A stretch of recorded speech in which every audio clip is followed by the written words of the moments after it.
సభకు వినమ్ర నమస్సులు.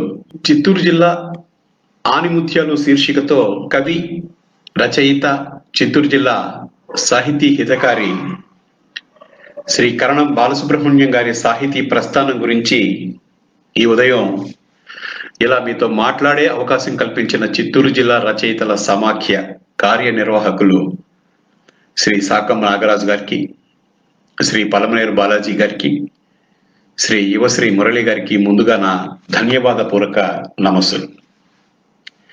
సోదరులు డాక్టర్ కిట్టన్న గారికి ధన్యవాదాలు. వారు నాకు ప్రత్యేక ఆత్మీయులు.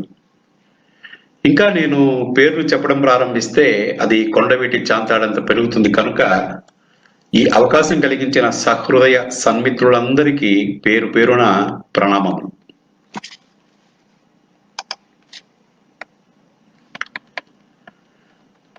భాషా ప్రవీణ కరణం బాలసుబ్రహ్మణ్యం పిళ్ళే మన జిల్లాకు చెందిన, చిత్తూరు జిల్లాకు చెందిన ప్రముఖ రచయిత, తెలుగు పండితులు.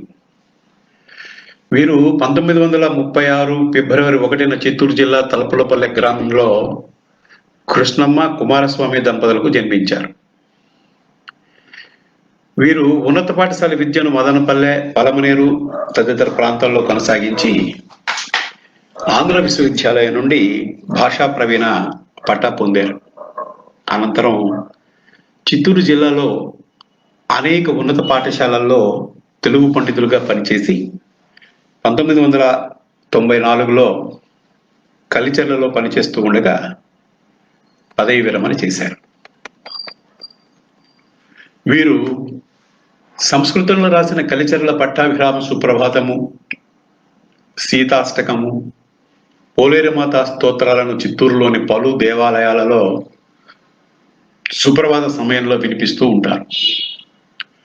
ఆయన తెలుగు పద్య కావ్యం విషాద మాధవికి ముందుమాట రాసిన వలంపాటి వెంకట సుబ్బయ్య గారు వీరిని పద్య విద్య తెలిసిన కవి అని ప్రశంసించారు. అదేమిటో మనం చివరిలో ఒకసారి పరిశీలిద్దాం. వీరి మరో పద్య కావ్యం చరిత్రకెక్కిన మారణ హోమం. ఆధునిక స్త్రీవాద భావాలతో కూడిన ఈ రెండు గ్రంథాలకు మూల కథలు మహాభారతంలోనివే. వీరి మరో పద్యకావ్యం ఒక రాఘవరెడ్డి కథ. ఇది మావోయిస్టులకు, పోలీసులకు మధ్యన నలిగిపోయే అటవీ ప్రాంతాల ప్రజల దీనగాథ. దీనినే వారు కొంతకాలం తర్వాత మర్రిమాను సాక్షిగా అనే పేరుతో ఒక సాంఘిక నవలా రూపంలో వెలువరించారు. శ్రీ కరణం బాలసుబ్రహ్మణ్యం పిళ్ళై గారు ఓరుగల్లు వీరగల్లు అనే పద్యకావ్యము, చండాలుడు అనే ఒక పౌరాణిక నవల, ఆధ్యాత్మికమైనటువంటి శ్రీ శంకరాచార్యుల కవితా వైభవము వెలువరించినప్పటికీ పిళ్ళై గారిని ఆకాశానికి ఎత్తిన చారిత్రక నవల మాత్రం బోయకొట్టములు 12. ఇక తెలుగు మీద అపారమైన అభిమానంతో తెలుగు భాష స్థితిగతుల మీద వీరు వెలువరించిన వెలుగు తగ్గిన తెలుగు, తెలుగు ఎప్పుడు, ఎక్కడ, ఎలా రాశారు, ఇట్లాంటివి చాలా ప్రాచుర్యం పొందాయి. వీరి కథలు కానీ, నాటికలు, వ్యాసాలు తెలుగు సాహితీ లోకంలో అటు పండితులను, ఇటు విమర్శకులను కూడా ఆకట్టుకున్నాయి. ముఖ్యంగా వీరి సాహితీ ప్రయాణం అంతా కూడా భాషను మరింత ఉన్నతీకరించడానికి, యువతరాన్ని సరైన మార్గంలో నడిపించడానికి చేసిన కృషిగా మనం భావించవచ్చు. అనేక పర్యాయాలు వారు సాహిత్యంలో కొత్తగా కలం పట్టుకున్న కవుల కోసం మార్గనిర్దేశం చేయడానికి ఒక దీపస్తంభం లాగా నిలబడాలని ప్రయత్నం చేశారు. ఆ ప్రయత్నాన్ని వారు నిరంతరం కొనసాగించారు. స్థూలంగా చూసినప్పుడు వీరి రచనల్లో సంస్కృత, తెలుగు రెండు భాషల్లో కూడా వీరి చేయి తిరిగిన పనితనం మనకు కనిపిస్తుంది. వీరు సంస్కృతంలో కలిచెర్ల శ్రీ పట్టాభిరామి సుప్రభాతం, యక్ష ప్రశ్నోపాఖ్యానం, ఘోషయాత్ర వంటి పుస్తకాలను రచించడంతో పాటుగా తెలుగులో పద్య కావ్యాలుగా విషాదమాధవి, చరిత్రకెక్కిన మారణ హోమం, ఒక రాఘవరెడ్డి కథ, ఓరుగల్లు వీరగల్లు వంటివి రచించారు. వీరు 2 నాటకాలు కూడా రచించారు. అవి దివిలో కవి సమ్మేళనం, అన్వేషణ, అంబి. ఈ 2 కూడా వారికి మంచి పేరు తెచ్చిపెట్టినటువంటి నాటకాలు, చాలా చోట్ల ప్రదర్శితమై వారికి మంచి ప్రశంసలు తీసుకొచ్చినటువంటి నాటకాలు. అలాగే వీరు కథలు రాశారు. కథల్లో ఆనవ్వే, జింకపిల్ల, గుండె ఊసులాడింది లాంటివి ప్రముఖంగా మనం చెప్పుకోవచ్చు. ఇక కరణం బాలసుబ్రహ్మణ్యం పిల్లయ్య గారి నవలలు కూడా మనం పేర్కొనదగ్గవి, వీరికి పురస్కారాలు అందించినవి. ఇందులో ముఖ్యంగా చండాలుడు, మరిమాను సాక్షిగా, బోయకొట్టముల బండరెండు అనేవి మనం చూడవచ్చు. ఇక ఈ పద్యం నేర్చుకుందామా, వెలుగు తగ్గిన తెలుగు, శ్రీ శంకరాచార్యుల కవితా వైభవం వంటి వ్యాసాలను వీరు ప్రచురించారు. శ్రీ కరణం బాలసుబ్రహ్మణ్యం పిల్లయ్య గారు తనకున్న తెలుగు భాషాభిమానాన్ని రంగరించి ఒక పుస్తకాన్ని రాశారు. అదే తెలుగు ఎప్పుడు, ఎక్కడ, ఎలా అనే చిన్న పుస్తకం. ఇందులో ద్రావిడులు ఎక్కడి వారు, వారి భాష ఏది, ఆ భాషలో నుండి పుట్టిన శాఖలేవి, వాటిలో తెలుగు ఎప్పుడు పుట్టింది, ఎక్కడ పుట్టింది, ఎలా, ఎంత విస్తీర్ణంలో అది విస్తరించి ఉండేది, ఎలా ప్రాచుర్యం పొందింది, ఎప్పుడు ఎలా లిపిని సృష్టించుకుంది, ఎలా తన వాంగ్మయ నిర్ణయయోగ్యతను సాధించుకుంది వంటి మౌలికమైన ప్రశ్నలకు సమాధానం ఇవ్వడం జరిగింది. తెలుగు వారందరూ, ముఖ్యంగా సాహితీ రంగంలో కృషి చేయాలనుకునే వారంతా కూడా చదవవలసినటువంటి పుస్తకం ఇది. వీరికి స్థానికంగా అనేక సంస్థలు పురస్కారాలు అందించాయి. అలాగే అమెరికాకు చెందిన ఆట సంస్థ వీరికి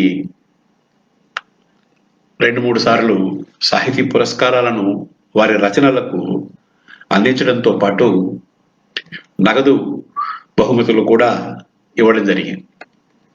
ఇట్లా ఒక ఉన్నత మార్గంలో సాహితీ కృషి సాగిస్తున్నటువంటి కరణం గారు అకస్మాత్తుగా 2016 జనవరి 11వ తేదీన మదనపల్లిలోనే దిబికేకి వెళ్ళిపోయారు.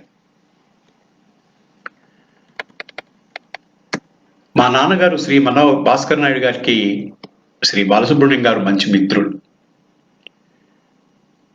కరణం గారితో నా పరిచయం 2007లో ఒంగోలులో జరిగిన తెలుగు సభల్లో జరిగింది. అప్పటి నుంచి నా పైన చక్కటి ఆదరణ చూపేవారు.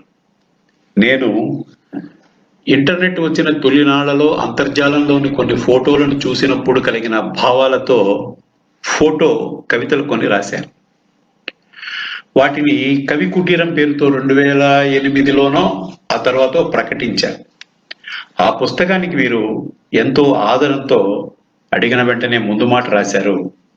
నన్ను, నా కవితలను మెచ్చుకున్నారు, చక్కటి విశ్లేషణ చేశారు.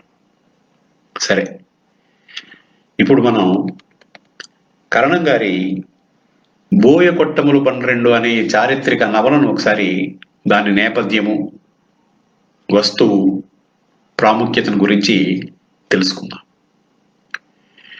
ఈ బోయకొట్టములు 12 అనే చారిత్రక నవల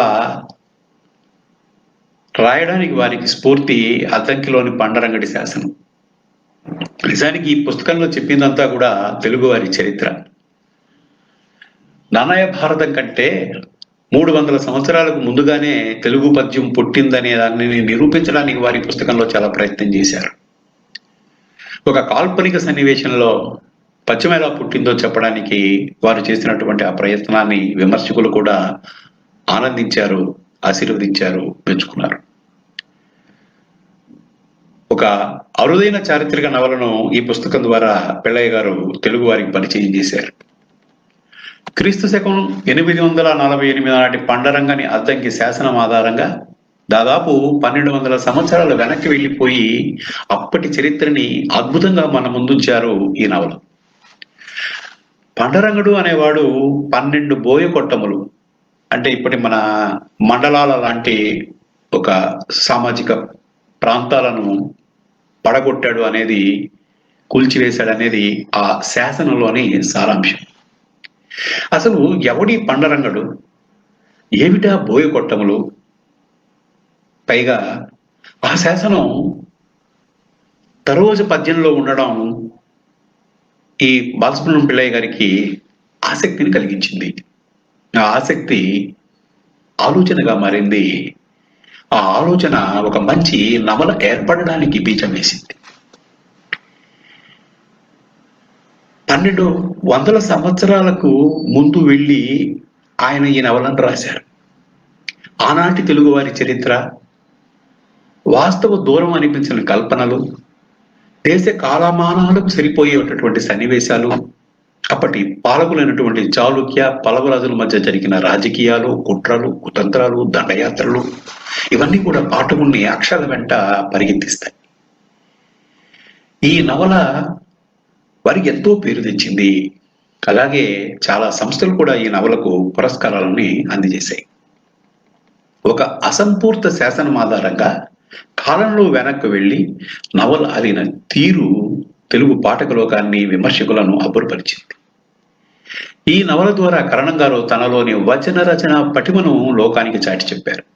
ఇట్లా వారు సంస్కృత శ్లోకాలు కాదు, తెలుగు పద్యాలు, గద్యాలు, వచనము రాయడంలోని తన నైపుణ్యాన్ని మనకు ఆవిష్కరించారు. బోయకొట్టములు 12లో రచయిత కరణం బాలసుబ్రహ్మణ్యం పిళ్ళై చూపించిన శిల్ప విన్యాసం అమోఘమైనటువంటిది. ముఖ్యంగా ఆధునిక యూరోపియన్ చారిత్రక నవలా శిల్పాన్ని యథాతథంగా తీసుకోలేదు వారు. దానికి మన అచ్చ తెలుగు జానపద శైలిని, ఆ కథాకథన రీతిని జోడించి ఒక కొత్త ఒరవడిని సృష్టించారని విమర్శకులు మెచ్చుకున్నారు. తెలుగులో చరిత్రను ఆధారం చేసుకుని అలిన చారిత్రక కాల్పనిక నవలల సంఖ్య పెద్దగా లేదు, చాలా తక్కువ నవలలే వచ్చాయి. అందులో కరణం గారి నవల ప్రముఖ స్థానంలో ఉండటం విశేషం. ఇది జిల్లా వారికి, రచయితలకి గర్వకారణం. పండరంగని శాసనంలోని ఈ మాటను తీసుకుని అప్పటిదాకా ఉన్న చరిత్రను అధ్యయనం చేసి రాసిన ఒక జాతి వీరగాథ ఇది. ఆ జాతి బోయ జాతి.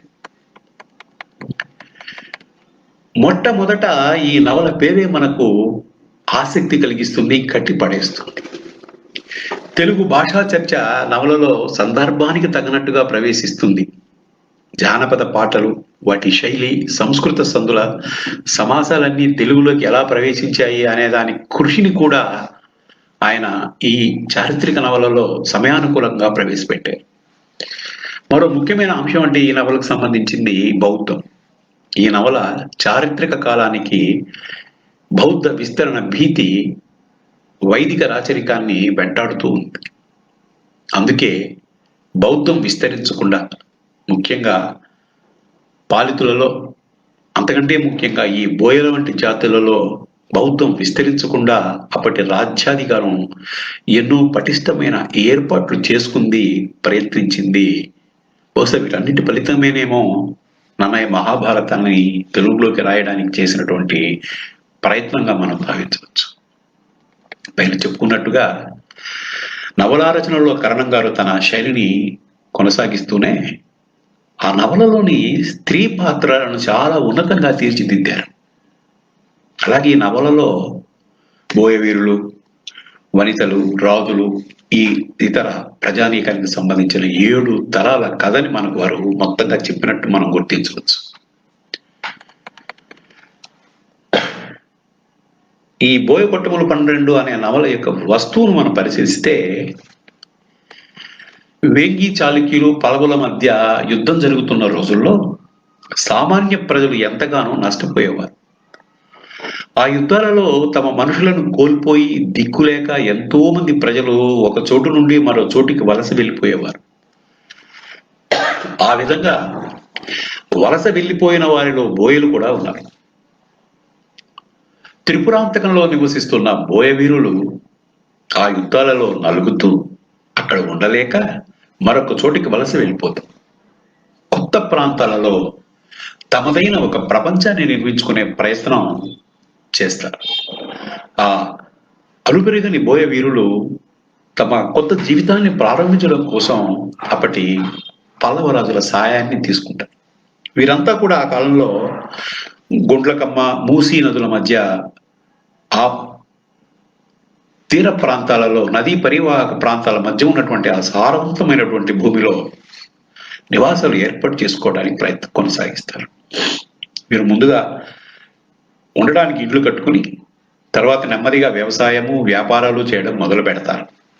ఆ తదనంతరం వాటిని అభివృద్ధి చేసుకుని పలు పరిపాలనా విభాగాలను, ఒక పెద్ద కోటను కూడా నిర్మించుకుంటారు. ఇట్లా కాలక్రమంగా వాళ్ళు పెరిగి 12 బోయ కొట్టాలుగా స్థిరపడతారు. అంటే 12 ప్రాంతాలు, 12 మండలాలు, దాదాపు ఒక జిల్లా అంత ప్రాంతాన్ని వారు తమ ఆధీనంలోకి తెచ్చుకుంటారు. ఈ పల్లవ సామ్రాజ్యంలో ఈ 12 బోయ కొట్టాలు నిజానికి ఒక సామంత రాజ్యంగా తయారవుతాయనేది చారిత్రకుల అభిప్రాయం. ఎంతో మంది బోయల పిల్లలు, మనుమలు విలువిద్యలో ఆరుతేరి మంచి బోయ వీరులుగా తయారవుతారు. ఈ విధంగా 6-7 తరాల వరకు ఆ బోయ రాజ్యం సురక్షితంగా ఉంటుంది. తదుపరి జరిగినటువంటి రాజకీయ పరిణామాల నేపథ్యంలో ఈ చాళుక్యులు పల్లవుల రాజ్యాధికారాన్ని కూలదోసేందుకు పల్లవ సామ్రాజ్యంలోని బలవంతులైన బోయ రాజ్యాన్ని పడగొట్టడమే మార్గంగా గుర్తిస్తారు. సుమారు 200 సంవత్సరాల వ్యవధిలో నిర్మించిన బోయ రాజ్యాన్ని ఈ చాళుక్య సేనాని పండరంగడు అనేవాడు ఒకే ఒక్క రోజులో నేలమట్టం చేస్తాడు, కూలదోసేస్తాడు, మట్టిపాలు చేస్తాడు. బోయలపై సాధించిన ఈ విజయాన్ని గర్వంగా చెప్పుకుంటాడు. అలా చెప్పుకుంటూ వేసిందే అద్దంకి శాసనం. ఈ శాసనాన్ని ఆధారంగా చేసుకుని అప్పటి స్థితిగతులను కరణం గారు పునర్నిర్మాణం చేశారు. తొలి తెలుగు పద్యమైన పండరంగడి శాసనంలో ఉన్నటువంటి ఆ తరువోజ పద్యం రూపుదిద్దుకోవడానికి కూడా చాలా ఆసక్తికరంగా వివరించారు. అంటే 1100 తర్వాత నానాయోచి భారతాన్ని తెలుగులో రాసేంత వరకు మనకు సాహిత్యం లేదని ఆయనే ఆది కవిగా గుర్తించి అప్పటికి ఇంకా పద్యం ఉందో లేదో చెప్పలేని పరిస్థితుల్లో 1100లో కాదు 848కు ముందుగానే మనకు తరువుజు లాంటి పద్యాలు రాసే శక్తి సామర్థ్యాలు తెలుగు భాషకు ఉన్నాయి అని చెప్పడం కూడా ఈ నవలలోని ఒక ప్రధానమైనటువంటి అంశం. ఎందుకంటే పండరంగడు అనే చాళుక్య సేనాని 12 బోయకట్టముల మీద దాడి చేసి స్వాధీనం చేసుకొని బోయ రాజ్యం ప్రధాన కొట్టము అయినటువంటి ఆ కట్టెపు దుర్గాన్ని నేలమట్టం చేసి కందుకూరును బెజవాడ వలె ప్రధాన పట్టణముగా బలిష్టముగా వించెను. ఆదిత్య భటరునికి కొంత భూమి దానమిచ్చెను. నెల్లూరును పరశురామ ప్రీతిగా వించెను అనేది పండరంగని అద్దంకి శాసనానికి ఇప్పటి తెలుగులో సరళమైన అనువాదం. చూసారా, వారికి బోయలపైన ఎంత కక్ష, ఎంత ప్రతీకార భావం ఉండేదో. నగరాలని నేలమట్టం చేసేశారు. ఇప్పటి నెల్లూరు ప్రాంతాన్ని పరశురామ ప్రీతి చేశారంటే అగ్నికి ఆహుతి చేసేశారు.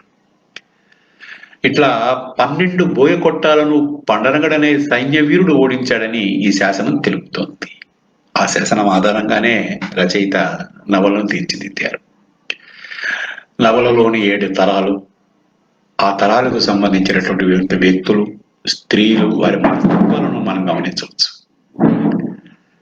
అలాగే ఒక్కొక్క తరంలోనూ జరిగినటువంటి విభిన్న మనస్తత్వాలను కలిగినటువంటి వారిని కూడా మనం రచయిత ఎంత అందంగా తీర్చిదిద్దారో నవల ద్వారా తెలుసుకోవచ్చు.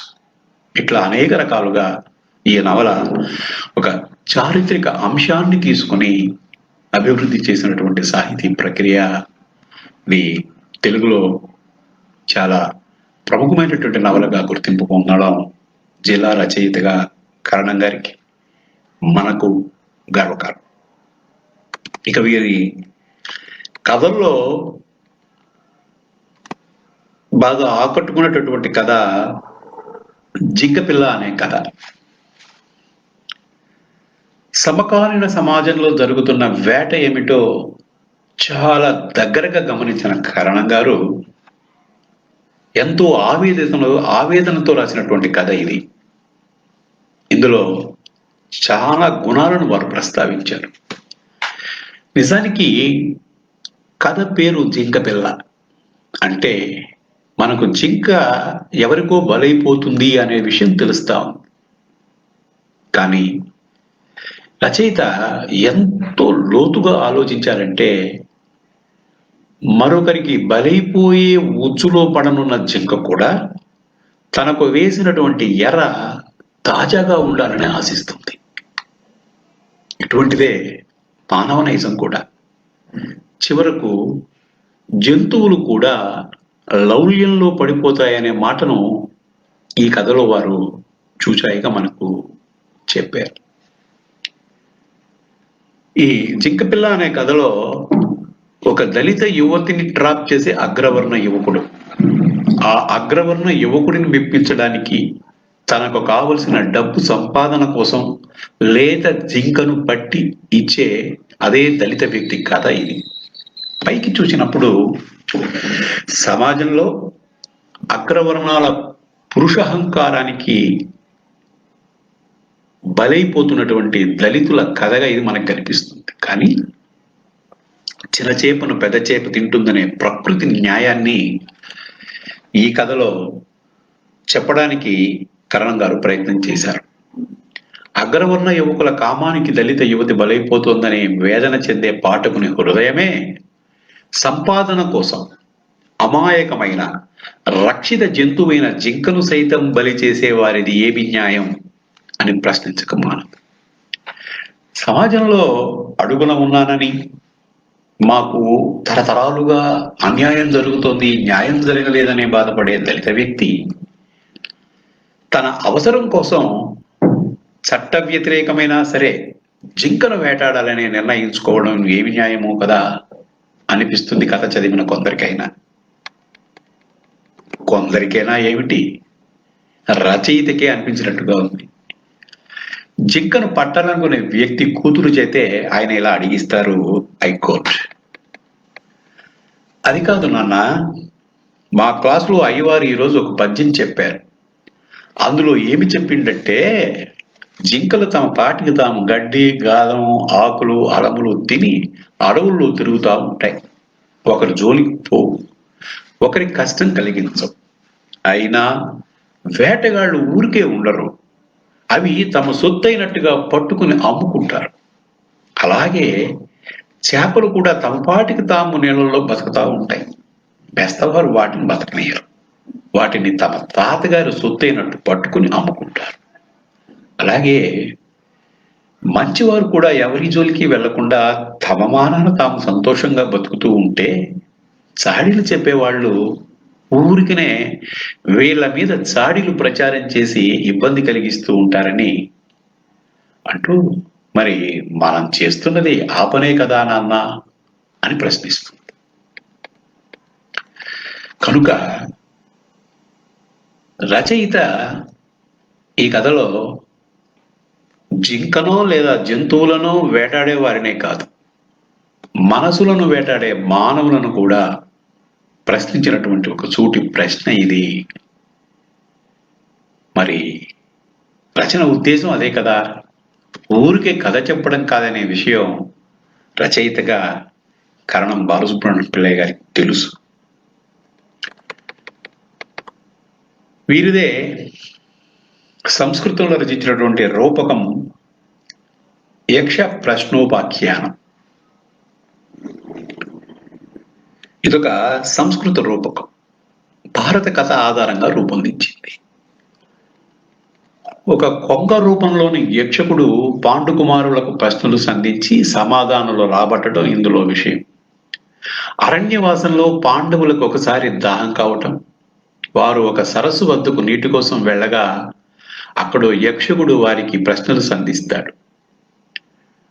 మొదట వెళ్ళిన సహదేవుడు, ఆ తర్వాత వచ్చినటువంటి నకులుడు, అర్జునుడు, భీముడు యక్షుని ప్రశ్నలకు సమాధానాలు ఇవ్వలేకపోతారు, మూర్ఛపోతారు. వారు వెతుకుతూ వచ్చినటువంటి ధర్మరాజు సదరు యక్షుని ప్రశ్నలకు బదులిచ్చి తమ్ములను తిరిగి పొంది యక్షుని అనుగ్రహానికి పాత్రుడవుతాడు. ఇది కథ. ఇదంతా కూడా ఎందుకంటే పాండవులు తమ అజ్ఞాతవాసం విజయవంతం కావడానికి వారిలోని సత్యనిష్ట కారణమవుతుంది. దానిని స్వయంగా యమధర్మరాజు ఈ యక్షుని రూపంలో పరీక్షించి నిర్ధారించుకుంటాడు. పాండుకుమారులను విజయులు కంటి అని ఆశీర్వదిస్తాడు. ఇది స్థూలంగా ఈ యక్ష ప్రశ్నోపాఖ్యానం అనే సంస్కృత రూపంలోని కథా వస్తువు. ఇందులో వారి సంస్కృత భాష పాండిత్యాన్ని మనం చూడవచ్చు. చాలా చిన్న పదాలతో మాటలతో దీనిని నిర్మించారు. ఇది కూడా చాలా చోట్ల ప్రదర్శితమై వారికి మంచి పేరు తెచ్చిపెట్టింది. ఇక బాలసుబ్రహ్మణ్యం గారి తెలుగు భాషాభిమానానికి సంబంధించినటువంటి అంశంలో మనం ప్రవేశిద్దాం. వారికి తెలుగు భాష పట్ల విపరీతమైనటువంటి అనురక్తి ఉంది, అభిమానం ఉంది. నా మాతృభాష ఏమైపోతా ఉంది, ఇటు వెళ్తా ఉంది అనే ఒక ఆవేదన ఉంది. అది అనేక సందర్భాలలో వారు వ్యక్తం చేశారు. దాదాపు వారి జీవితంలో చివరి దశాబ్దన్నర కాలం వారిని భాష వేదన వెంటాడిందనేది నా అభిప్రాయం. తెలుగు భాషకు సంబంధించి నవతరం సాహితీ ప్రస్థానంపై కరణం గారికి సంతోషంతో పాటు కొంత అసంతృప్తి కూడా ఉంది. సమకాలీన కవిత్వం ఉత్తమ గతిలో ఉండాలని వారు ఆశించేవారు. అయితే చాలా మంది యువ కవులలో సాంద్రత లోపిస్తోందని భావించేవారు. ఆ లోపాన్ని సరిదిద్దే ప్రయత్నంలో భాగంగా ఈ వ్యాసం రాసినట్టుగా మనం భావించవచ్చు. చూడండి, వ్యాసం శీర్షికలోనే తమ భావాన్ని నిక్కచ్చిగా చెప్పారు కరణం గారు. ప్రస్తుత పరిస్థితి అంటూ. వర్తమాన కవిత్వం గురించి, కవుల గురించి కరణం గారి అభిప్రాయాన్ని చూద్దాం. కోట్: ఈ మధ్య వెలువడుతున్న అనేక కవితా సంపుటాల్లో భావపుష్టి లోపించడం కొట్టొచ్చినట్టు కనబడుతోంది. కారణం, రచయితలు తొందరగా కవితలు రాసేసి, తొందరగా చేసేసి, తొందరగా కవి అనే పేరు పొందాలనే కండుంది. రచయితలు తమ భావాలను సరిగా పండనివ్వడం లేదు. అవయవాలు సరిగా రూపుదిద్దుకోకముందే సిజేరియన్ కాన్పులు చేసేసినట్టుగా కవితలు వెలువరిస్తున్నారు. కథకైనా కవితకైనా సామాజిక ప్రయోజనం ఒక్కలాగే ఉంటుంది. కానీ కథలో విస్తృతి ఉంటుంది, కవితలో క్లుప్తత ఉంటుంది. కథ ఒక మేఘంలాగా ముందు ప్రత్యక్షమవుతుంది. అందులో రచయిత చెప్పదలుచుకున్న వ్యక్తవ్యాంశం ఒక మెరుపులాగా మెరుస్తుంది. అదే కనుక ఒక కవితలో అయితే రచయిత చెప్పదలుచుకున్న వ్యక్తవ్యాంశం మొదట ఒక మెరుపులాగా మెరుస్తుంది. తరువాత పాఠకుడు ఆలోచించగా దాని వెనుక ఉన్న విషయం, దాని ఆ విస్తారమైనటువంటి నేపథ్యము ఒక మేఘంలాగా దర్శనమిస్తుంది. మొదట మేఘము తరువాత మెరుపు అనేది కథ. మొదట మెరుపు తరువాత మేఘము అనేది కవిత అంటూ రచనా విధానాన్ని ఆయన యువ కవులకు విడమరిచి చెప్పారు. అలాగే కవిత్వానికి ధారణ యోగ్యత ఉండాలనేది కరణం గారి బలీయమైనటువంటి నమ్మిక. అట్లా జ్ఞాపకం పెట్టుకోలేని కవిత్వం చిరకాలం నిలబడదనేది వారి విశ్వాసం. కవిత యొక్క ముఖ్య లక్షణాలలో జ్ఞాపకం ఉండిపోవడం ఒకటి. కవితను 1-2 సార్లు చదవగానే అది పాఠకుని మనస్సులో యథాతథంగా జ్ఞాపకం ఉండిపోవాలి. సందర్భం వచ్చినప్పుడు జ్ఞప్తికి తెచ్చుకొని ఉదాహరించగలగాలి. దీనినే ధారణాయోగ్యత అని చెప్పడానికి ఆయన ప్రయత్నం చేశారు. భారత భాగవత పద్యాలు మొదలుకొని మొన్నటి గురజాడ ముత్యాల సరాలు, విశ్వనాథ వారి కిన్నెరసాని పాటలు, శ్రీశ్రీ గారి మహాప్రస్థానం మొదలైన వాటి అన్ని పుస్తకాలలో కానీ కవితల్ని మనం కోట్ చేయడానికి అప్పుడప్పుడు అక్కడక్కడ ఆ మాటలను, ఆ పద సంచయాన్ని ఉదాహరించుకోవడానికి కారణం అవి లయబద్ధతను, పాదబద్ధతను కలిగి ఉండడమే కారణం అంటారు కరణం గారు. వారు చూపించినటువంటి ఉదాహరణలను నేను మీతో ఇప్పుడు ప్రస్తావిస్తాను. వారి వ్యాసంలో ఉన్నవే ఇవి. తిండి కలిగితే కండ కలదోయ్, కండ కలిగిన వాడే మనిషోయ్ అన్న పాదం గాని, వట్టి మాటలు కట్టి పెట్టబోయి గట్టి మేలు తలపెట్టబోయి, పొలాలనన్నీ హాలాల దున్ని ఇలా తలంలో హేమం పండగ, ధర్మజలానికి ఖరీదు కట్టి షరాబు లేడోయ్. ఇట్లా ఉండాలంటారు కవిత్వం అంటే. ఎంతగా కాకపోయినా ఒకంత ఊపు, పాదబద్ధత ఉండినా చాలు ధారణా యోగ్యత సిద్ధిస్తుంది అని వారు యువ కవులకు సూచన చేస్తూ ఉన్నారు. నాది కానిదేది నేను ముట్టుకోవాలనుకోను, నాదైనా సరే దాచిపెట్టాలనుకోలేను అంటారు ఒక చోట సినారి. ఇలాంటి ఊపు, పాదబద్ధత కలిగిన కవితలు ప్రజల మనస్సుల్లో కలకాలం నిలిచిపోతాయి. కాబట్టి రచయిత తన కవిత కలకాలము పాఠకుల హృదయంలో నిలిచిపోవాలి అనుకుంటే తన కవిత ప్రజల నాలుకలపైన నాట్యమాడాలనుకుంటే తప్పక తన కవితకు ఛందోబద్ధతను, లయబద్ధతను, పాదబద్ధతను, ఒక విధమైన ఊపును కల్పించాలి. ఇవి లేని రచన గాలికి కొట్టుకుపోతుంది అని నిర్ద్వందంగా ప్రకటిస్తారు కరణం గారు. నేటి వచన కవితా రచయితలలో 199 మంది రచనలు ఒకసారి చదివిన తరువాత గాలికి కొట్టుకుపోతున్నాయి. నేటి వచన కవితా రచనలలో 199 మంది రచనలు ఒకసారి చదివిన తరువాత గాలికి కొట్టుకుపోతూ ఉన్నాయి. దాదాపు 20 పదాలున్న ఒక వచన వాక్యాన్ని 4-5 ముక్కలు చేసేసి వరుసగా పేర్చేస్తున్నారు.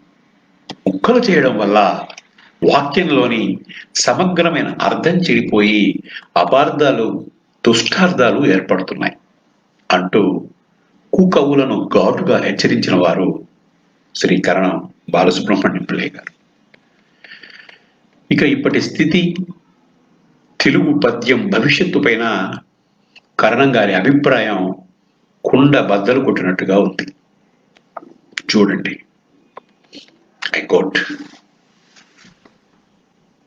ఈ మధ్య పద్య కవిత్వం కాస్త తగ్గుముఖం పట్టి మళ్ళీ ఇప్పుడు పుంజుకుంటూ ఉంది.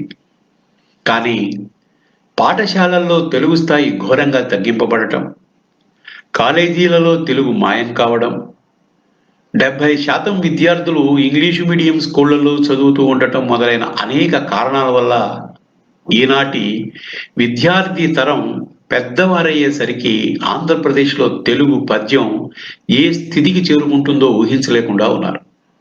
తెలుగు పద్యం రాసేవారు బొత్తిగా ఉండకపోయినా ఆశ్చర్యపడవలసిన అవసరం లేదు. ఈనాటి యువతరానికి పద్యం చదవడమే చేత కాదు అంటూ వాపోయిన కరణం గారి భయం నిజం కాదు అని చెప్పేవారు నేటికి మనకు కనిపించటం లేదు. అదే విచారకరం. చివరగా రచయితలు గమనించవలసిన విషయాన్ని కూడా ఆయన చాలా ప్రముఖంగా ప్రస్తావించారు. బాలసుబ్రహ్మణ్యం గారు రచయితగా తాను కవితలో, వ్యాసాలో, కథలో, నవలలో రాసేసి ముద్రించి అమ్ముకోవడం అనే ప్రక్రియకు పరిమితం కాకుండా తన రచన ద్వారా భావితరాలకు మార్గనిర్దేశం చేయటానికి ప్రయత్నం చేశారు. అది మనం ఆయనలో ప్రముఖంగా గుర్తించవలసినటువంటి ఒక అంశం. వారి వ్యక్తిత్వం అది, వారి సహృదయం అది. యువతకు మార్గాన్ని చూపించాలి, వారు దారి తప్పకుండా మనం వారికి సరైనటువంటి హద్దులను చూపించాలి, ఇలా వెళ్ళాలి, ఇలా వెళ్ళకూడదు అనేది విడమరిచి చెప్పడం అనే బాధ్యత పెద్దవారిగా మనపై ఉంది అని ఆయన ప్రతి రచనలోనూ తపన పడిన విషయాన్ని మనం గమనించవచ్చు. అందుకే ఇక్కడ చెప్తారు ఆయన ఈ వ్యాసంలో,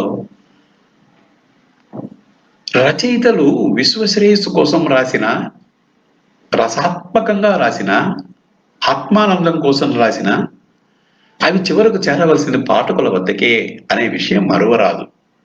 కాబట్టి రచనలు పాఠకులను ఆకట్టుకునేలా, ప్రసన్నంగా, ఉత్తేజకరంగా ఉండాలి, చదివించేలాగా ఉండాలి, జ్ఞాపకం పెట్టుకుందాం అనిపించాలి, జ్ఞాపకం పెట్టుకోవడానికి వీలుగా ఉండాలి. తమ కవితలు అలా ఉన్నాయో లేవో అని రచయిత తన రచనలను రసజ్ఞులైన సహృదయుల సమక్షంలో చర్చించుకోవాలి అని చాలా ఖచ్చితంగా ప్రకటిస్తారు కరణం గారు. ఇది ఎంత విశాల హృదయం ఉంటే తప్ప చేసే అంశం కాదు.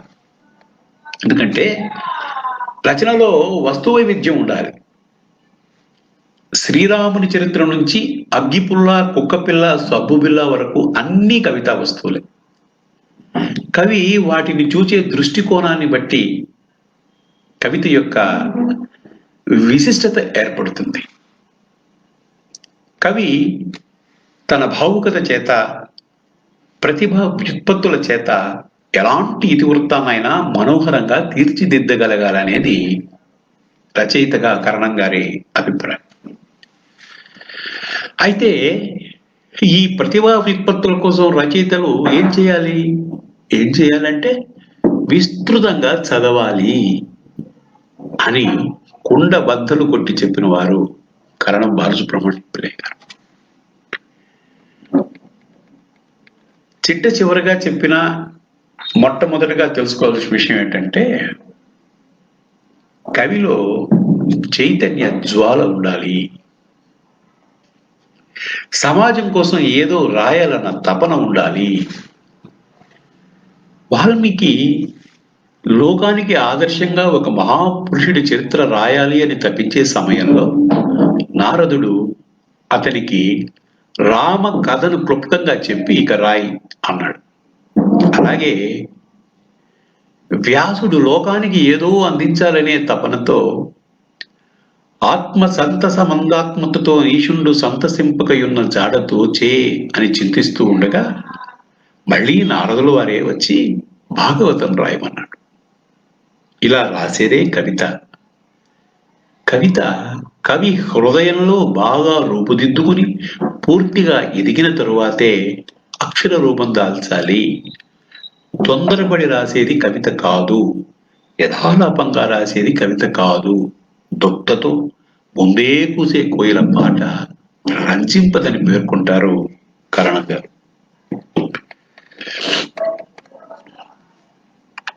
కేవలం కుతూహలం కొద్దీ, కండూతి కొద్దీ రాసేది కవిత కాదని, అందుకే కావ్యాలాపంచవర్చయేత్ అన్నారని గుర్తు చేస్తారు. అంటే ప్రయత్నపూర్వకంగా కావ్య నిర్మాణం చేయాలి కానీ ఏదో యథాలాపంగా ఉబుసుపోకు వాడు రాస్తున్నాడు కానీ మనం రాయాలి అని, లేదు ఎవరో బహుమతులు ప్రకటిస్తున్నారు కాబట్టి దాన్ని పంపించాలని కానీ రాయాలని వదరుబోతుతనంగా కవితలు రాయకూడదు అనేది కరణం గారి. కవిగా రచయితగా ఎదాలనుకునే వారికి కరణం గారు ఇలాగా ఎంతో విలువైన సూచనలు తన వ్యాసాల్లో మనకి ఇచ్చారు. ఆ వ్యాసాలు చదవడం ద్వారా వాటిని విజ్ఞతతో పాటించటమే ఇప్పటి యువతరం ముందున్నటువంటి కర్తవ్యం. ఎందుకంటే ఈ వ్యాసంలో వాళ్ళు కరణం గారు చాలా విపులంగా కవిత్వ నిర్మాణాన్ని గురించి, పద్ధతులను గురించి, అధ్యయనం గురించి చాలా వివరంగా చెప్పారు. చూడండి, గగనమంత భావం పదమవ్వాలి, గాలు పోగు చేసి కవిత కట్టాలనుకోననే సినారే మాటను ఆయన ఉదాహరిస్తారు. అలాగే ఏదీ లేని పాట నరకానికి బాట అన్న నూతలపాటి గంగాధరం మాట కూడా కరణం గారి వ్యాసనంలో పేర్కొంటారు. తద్వారా తాను చెప్పడం కాదు, తన ముందు వారు చెప్పినటువంటి వాస్తవాన్ని తర్వాత తరానికి అందించారు.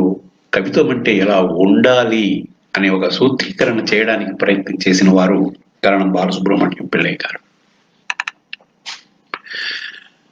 సో వారిలాగానే ప్రతి రచయిత తన కవితకు ముందుగానే ఒక దిశా నిర్దేశం చేసుకోవాలని హెచ్చరించారు.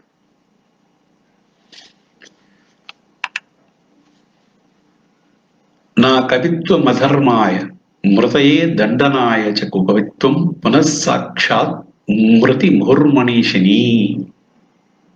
కవిత్వం చెప్పకపోతే కొంపలు అంటుకుపో, యుగధర్మలేవి చెడిపో, ప్రాణాలు పోవు, ఎవరూ వచ్చి దండించరు. కానీ చెడ్డ కవిత్వం చెబితే మటుకు చచ్చినట్టే అన్నారు మన పూర్వీకులు అనేది కూడా వారు ఈ వ్యాసంలో ఉదాహరిస్తారు.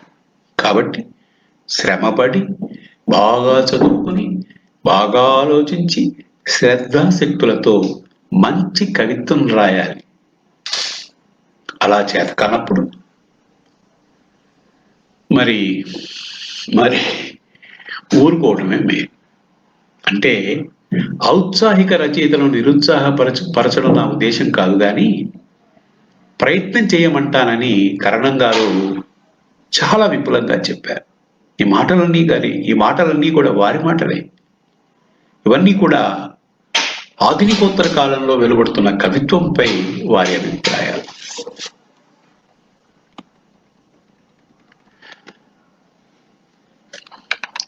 సాహిత్యానికి సంబంధించి కవిత్వానికి సంబంధించి యువ కవులకు వార్చినటువంటి అంశాలను మనం పరిశీలన చేశాం. కొత్తగా రచన చేస్తున్న వారు ఎలా తమ ప్రయాణాన్ని సాగించాలి, ఎలా చిరకాలం తమ సాహితీ సృజన ప్రజలలో నిలవాలో కరణం గారు చాలా విపులంగా పైన వ్యాసంలో మనకు వివరించారు. అలాగే పద్యంపై కరణం గారికి మక్కువ ఎక్కువ. పద్య రచనే కాదు, ముందు తరాలలో పద్య పఠనం కూడా ఉండదేమో తెలుగు వారిలో అని వారు చాలా బాధపడేవారు. వారి ఓరుగల్లు వీరగల్లు పద్యకావ్యంలో పద్య కవులు ఏమి వ్రాస్తున్నారు అనే ప్రశ్న వేసుకున్నట్టుగా మనం గమనించవచ్చు. సమకాలీన సామాజిక సమస్యలతో పద్య కావ్యాలు రాయాలనేది వారి స్పృహ. అలా కాకుండా ఇదివరకే నలిగిపోయిన వస్తువులే తీసుకుని పద్యాలు రాయడం వల్ల నూతనత్వం ఏది ఉండదని, చదువరులకు ఆ వస్తువు ఆసక్తి కలిగించదని, పైగా ఇటువంటి పాత చింతకాయ పచ్చడిని తిరగ వండిస్తే అది చివరకు పద్యాలు చదివే వారిలో ఆసక్తి లేకుండా పోయవడానికి దారి తీయవచ్చునని భయపడేవారు కారణంగా. ఇదే వారు ఓరుగల్లు వీరగల్లు పద్య కావ్యానికి రాసుకున్న నా మాటలో స్పష్టంగా చెప్పారు కూడా. I quote. కాబట్టి నేడు తెలుగులో పద్య కావ్యాలు కూడా పాఠకులలో చారిత్రక పరిజ్ఞానాన్ని గాని సమకాలీన సామాజిక స్పృహను గాని కలిగిస్తూ కవిలోని కల్పన సామర్థ్యాన్ని ఆస్వాదింపజేసేలాగా వ్రాస్తే బాగుంటుందని నా అభిప్రాయం. ఇది కరణం గారి అభిప్రాయం, నాది కాదు అంటూ నిక్కచ్చిగానే నవకవులు చేయవలసిన కార్యనిర్దేశం చేశారు శ్రీ కరణం బాలసుబ్రహ్మణ్యం పిల్లయ్య గారు. తెలుగు పద్యము సాహిత్యమే కాదు, తెలుగువారి సాంస్కృతిక వారసత్వ చరిత్ర కూడా భావి తరాలకు తెలియాలి అనేది కరణం గారి గాఢమైన అభిప్రాయం. వారి పద్యాలు కూడా వారి మనసంతా సుకుమారంగా ఉంటాయి. అలతి అలతి పదాలతో అందంగా పూచిన మావి చిగురు పూతలాగా ఉంటాయి. రాఘవరెడ్డి కథలో కొన్ని పద్యాలను మనం ఇప్పుడు పరిశీలిద్దాం. ఈ పద్యాన్ని చూడండి. బండియు గుడియు కరెంటును బస్సు రోడ్డు ఆసుపత్రి పోస్టాఫీసులచట లేవు, 4-5 మైళ్ళైలను నడవవలయు తలుపు నాగరికత జాడ తలచువారు. 4-5 మైళ్ళను నడవవలయు తలుపు నాగరికత జాడ చూడదలుచువారు అంటారు. ఈ పద్యంలో తెలుగు ఇంగ్లీషు పదాలను పొదిగిన విధానాన్ని గమనించండి. పద్య రచనలో కరణం చేయి తిరిగిన వ్యక్తిగా మనకు తెలుస్తుంది. Current, bus, road, post office అనే ఆంగ్ల పదాలను ఈ చిన్న తెలుగు పద్యంలో వాడుకున్న తీరు అమోఘమై. అలాగే ఇంకో పద్యం. పసుపు కుంకుమ పూసిన బండరాయి తెల్లని విభూది పట్టెల నల్లగుండు రచ్చ బండను కొలువున్న రావి వేప పల్లెవారికి దేవుళ్ళు పండుగలకు. పసుపు కుంకుమ పూసిన బండరాయి తెల్లని విభూది పట్టెల నల్లగుండు రచ్చ బండను కొలువున్న రావి వేప పల్లెవారికి దేవుళ్ళు పండుగలకు. గ్రామసీమలలో ప్రజల జీవన విధానం ఏమిటో, వారెంత నిరాడంబరంగా తమ భక్తిని విశ్వాసాలను కాపాడుకుంటున్నారో ఈ పద్యంలో చెప్పారు. ఒక కఠినమైన పదమైనా ఉందా ఇందులో? ఈ పద్యం జానపదం అంత జానతనంతో లేదు. అదే వారి రచనా శిల్పం. ఇంకో పద్యం చూద్దాం. పగలు నిద్రించి చీకటి పడుడు వేళ మేలుకొని తెల్లవారుడు వేళ వరకు ఆవరణమెల్ల తెలివితో అరయుచుండు లాంతరొక్కటి మిద్దె దూలంబు కింద అంటారు. పగలు నిద్రించి చీకటి పడుడు వేళ మేల్కొని తెల్లవారుడు వేళ వరకు ఆవరణమెల్లా తెలివితో అరయుచుండు లాంతరొకటి మిద్దె దూలంబు కింద. ఇది పద్యం. ఇది ఓ లాంతర్ను వర్ణించిన పద్యం. శ్రీశ్రీ గారు అన్నట్టుగా అగ్గిపుల్ల సబ్బుబుల్ల మాత్రమే కాదు, ఇప్పుడు ఈ తరానికి తెలియనటువంటి, మనం పూర్తిగా మరిచిపోయిన లాంతరు దీపాన్ని ఎంత చక్కగా వివరించారో కరణం గారు. ఆ సొగచు చూడతరమా అన్నట్టుగా ఉంది ఈ పద్యం. ఇంకో పద్యం చూడండి. ధడ ధడ బూట్ల ఘటనల దారుని జ్యోర్నిల్లె పల్లె గొల్లనన్ హడలుచు పిల్ల పాపల గృహంబుల దూరగా ఆడువారలన్ జడిసి తటాలునన్ తలుపుచాటుల డాకగా కోళ్ళు దూడలు వడి నలువైపుల వరవ వచ్చిరి పోలీసులు ఉగ్రమూర్తులై. పై పద్యాన్ని చూడండి. ఈ సీత పద్యం నడకలోని గంభీరత గమనించండి. మనం ఇంతకు ముందే పైన చెప్పుకున్న పద్యాలలో చూసినట్టుగా కరణం గారి రచన శిల్పం ఎంత పరిపుష్టంగా సాగిందో తెలుస్తుంది. వలంపాటి వెంకట సుబ్బయ్య గారు చెప్పినటువంటి పద్య నిర్మాణ చతురతకి సాక్ష్యం ఈ పద్యాలు.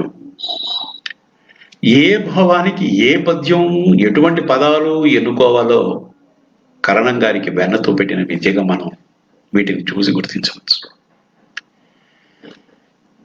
ఇట్లా చెబుతూ పోతే అన్ని పద్యాలు ఉదాహరించగలిగినవే కనుక ఇక్కడితో ఆపుతా. వీరు నా పుస్తకానికి ఒక పుష్కర కాలానికంటే ముందు రాసిన ముందు మాటలో కూడా పైన మనం చూసుకున్నటువంటి అభిప్రాయాన్ని వెలుబుచ్చారు. అందుకే నేను ఇంతదాకా చెప్పాను, వారి చివరి దశాబ్దమన్నర కాలం వారి అభిప్రాయాలు భాషకు సంబంధించి చాలా స్థిరంగా ఉన్నాయి. ఇది కవి కుటీరం అనే నా ఫోటో కవితా సంకలనం. ఇది నేను 2008లోనో ఆ ప్రాంతంలోనో ఎప్పుడో ప్రచురించాను. రాయడం పైన ఉన్న ఆసక్తి పుస్తక ప్రచురణ పైన, దానిని పలువురు సాహితీమూర్తులకు చేరవేసే ఒక మంచి పని పైన నాకెందుకు ఆసక్తి లేదు. ఈ కవి కుటీరం అనే నా కవితా సంకలనానికి వారు తల ఊపు అనే పేరుతో ముందు మాట రాశారు. తల ఊపు.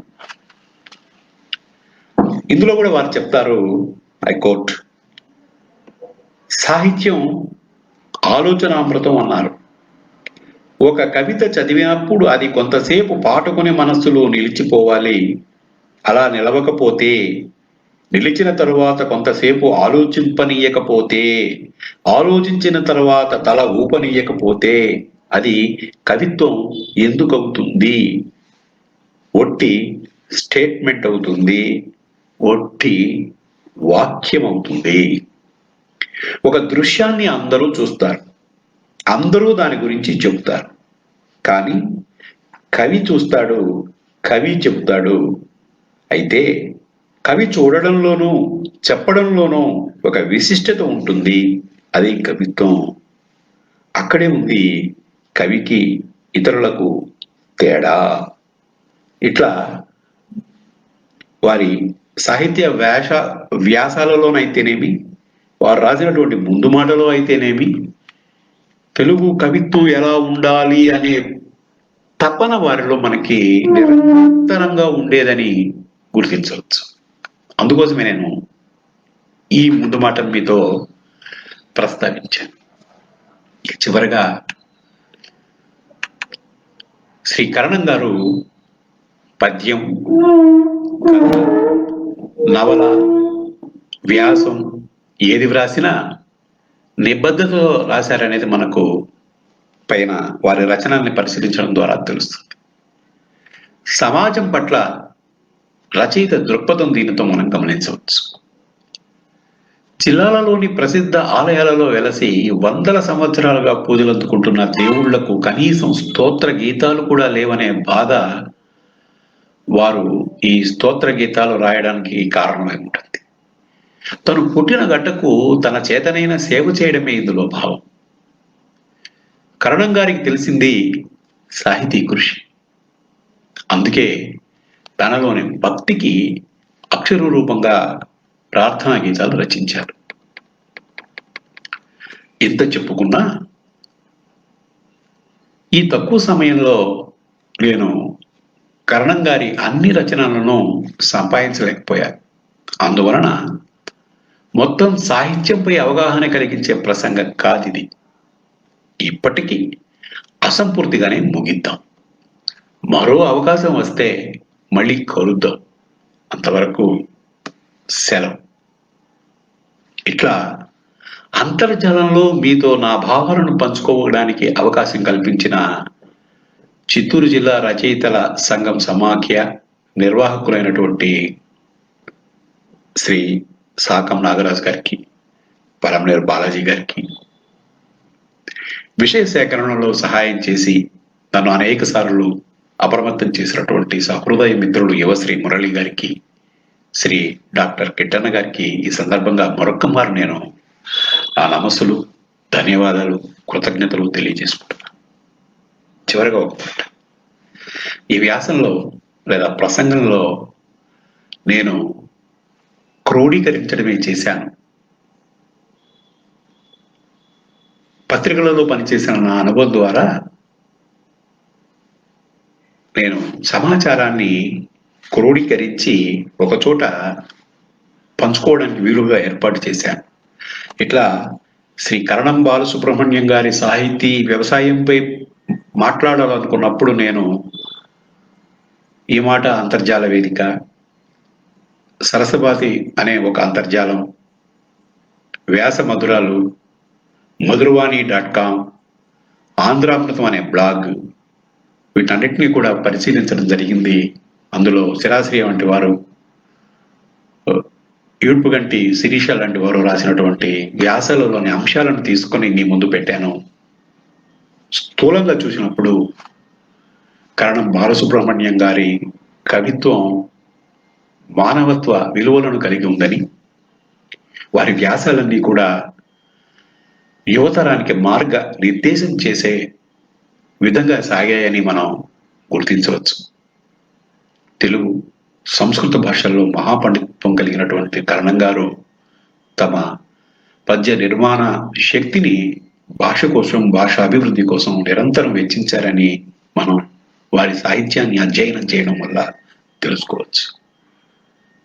ఈ అవకాశం ఇచ్చినటువంటి చిత్తూరు జిల్లా రచయితల సమాఖ్య వారికి మరొకసారి నేను నా నమస్సులు తెలియజేసుకుంటున్నాను. సెలవు.